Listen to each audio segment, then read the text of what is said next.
Saya ulangi, 7 menit. Kecerdasan keuangan dalam waktu 7 menit. Siap? Oke, kalau siap ya. Jadi saya bilang mulai, silakan rekam. Mulai. Kecerdasan keuangan dalam waktu 7 menit. Kalau kita mau cerdas secara keuangan, kita harus tahu 2 hal yang begitu sederhananya.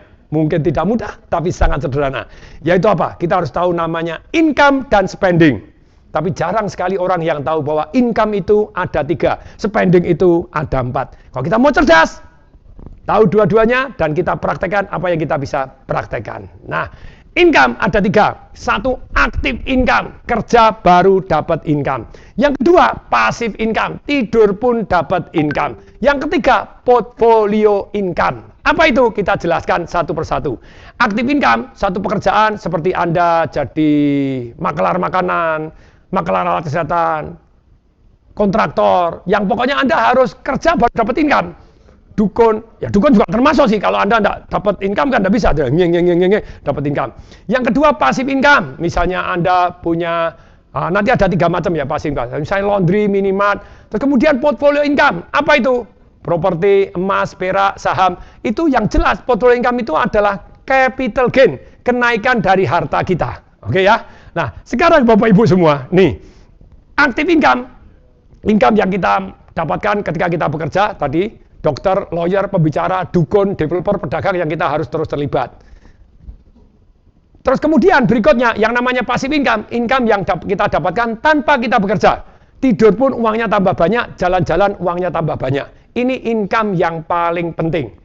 Nah, kita belajar passive income ada 3 macam. Satu namanya paper asset, ada deposito, ada reksadana, ada saham, ada obligasi, ada royalti. Nah, ini kita yang semuanya menghasilkan dividen atau cash dividend.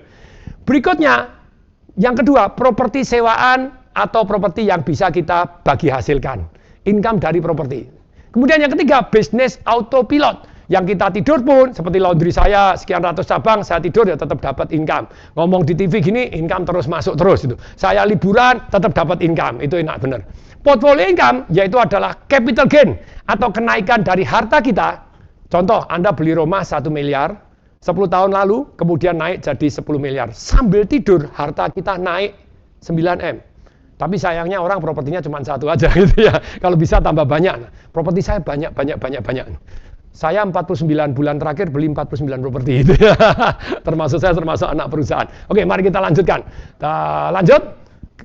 Berikutnya Bapak Ibu, nih, spending ada 4. Ayo. Pengeluaran itu ada 4. Nomor 1 adalah pengeluaran produktif, yang kedua konsumtif, yang ketiga tampaknya produktif ternyata konsumtif, yang keempat tampaknya konsumtif padahal produktif. Nah, mari kita jelaskan.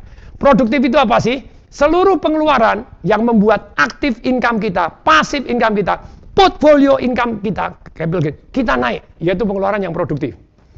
Kemudian, pengeluaran yang konsumtif ada 4. 1, langsung hilang. Beli makan, minum, beli baju, ikut tur, langsung hilang. Yang kemudian yang ketiga, yaitu passive spending. Ini kan pengeluaran konsumtif itu ada ini, langsung hilang. Passive spending, kemudian yang ketiga nanti invisible spending. Tapi passive spending ini maksudnya apa sih? Pengeluaran yang waktu kita tidur pun biaya tetap keluar. Segala cicilan. Punya cicilan motor, punya cicilan mobil, ya ada. Ada cicilan rumah. Itu passive spending. Anda merasa itu harta Anda? Enggak, Anda enggak nyicil, disita semua, betul kan gitu ya. Terus kemudian termasuk biaya listrik, air, telepon, Netflix, HBO, Spotify, YouTube Premium, semuanya itu tidur aja diperes Anda gitu ya. Kemudian berikutnya pengeluaran konsumtif. Yaitu apa? Ini pengeluaran yang paling berbahaya. Tahu-tahu kita miskin tanpa kita sadarin. Invisible spending, pengeluaran yang datangnya dari penurunan nilai aset kita. Kita tambah miskin tanpa terasa. Contoh, inflasi. Harga elektronik, mobil Anda, furniture. Yang Anda pegang-pegang ini tadi, yang Anda buat seminar nih apa? Yaitu harganya turun terus. Untung masih buat untuk seminar. Kalau untuk nonton TikTok terus, joget-joget, ya tobat kan begitu ya. Nah, kemudian yang ketiga, produktif konsumtif, pengeluaran terkesan produktif ternyata konsumtif. Nih contohnya, segala pengeluaran, karyawan, mesin, komputer, kendaraan, biaya marketing yang tidak menghasilkan lebih dari biaya yang dikeluarkan. Nih, kemudian berikutnya, pengeluaran terkesan konsumtif. Satu hari saya talk show di radio, atau sekarang segini, ada Pak Tung enak penghasilannya besar. Saya nyisihkan gimana? Gaji saya dia waktu itu 3,5 juta. Saya keluar nyicil sepeda motor 1,6 juta. Saya tanya, motor apa? Dia nyebut motor A. Wah, motor laki gitu. Kemudian saya tanya, kamu nyicilnya berapa? 32 bulan. DP-nya berapa? 9,5 juta. Langsung saya hitung 32 bulan kali ini, total 60 juta 892 ribu. Padahal setelah 3 tahun kalau dia bekas, harga sepeda motor tersebut jadi 12,8 juta. Orang ini rugi 48 juta selama 3 tahun. Orangnya ngomong gimana? Pak, tapi kan itu penting Pak, kalau nggak saya nggak bisa kerja. Lu kerja pakai motor bekas kenapa sih? Pakai Honda yang legend tahun 2000 harganya 2 juta tapi gampang rusak. Ya sudahlah, kalau mau dimaklumi, saya maklumi. Kalau mau kaya, pakai cara saya. Kalau cuma maklum, saya maklumi karena yang miskin Anda. Lah ini loh ya, kan harus sadar gitu loh. Ngomong terminta dimaklumi, ya saya maklumi. Lanjut, pengeluaran berikutnya, yaitu adalah terkesan konsumtif, ternyata produktif. Ada 3. Yaitu investasi untuk leher ke atas, untuk Anda belajar. Karena segala macam breakthrough, timpang pendapatan, atau timpang apapun dalam kehidupan, biasanya cuma timpang 2 hal. Yaitu 1, timpang pengetahuan, yang kedua, timpang keberanian. Cuma itu aja. Tahu nggak berani nggak jadi, berani nggak tahu, rembuk juga. Nah, jadi aha dan harus.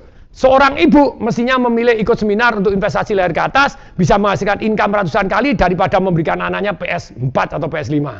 Nah, pengeluaran yang terkesan produk konsumtif ternyata produktif, yaitu yang kedua adalah bergaul dengan orang yang lebih sukses. Tentu saja orang sukses juga ada negatifnya. Alangkah indahnya kita hati-hati ya, contoh yang positifnya saja gitu ya. Untuk dapat pengetahuan, kenalan, dan permodalan. Ketiga, kelihatannya konsumtif ternyata produktif, yaitu apa? Amal. Kita tidak bisa memberikan lebih dari apa yang Tuhan berikan kepada kita. We cannot outgive God. Ada hukum fisika. P sama dengan F dibagi A. Ini hukum alam ciptaan Tuhan. Kita hanya merumuskan, tapi kan dari Tuhan ciptaannya. Tekanan itu sebanding lurus dengan gaya dibagi area. Jadi gaya sebanding lurus dengan tekanan. Bila hidup Anda hari ini banyak tekanan, bisa jadi karena Anda kebanyakan gaya.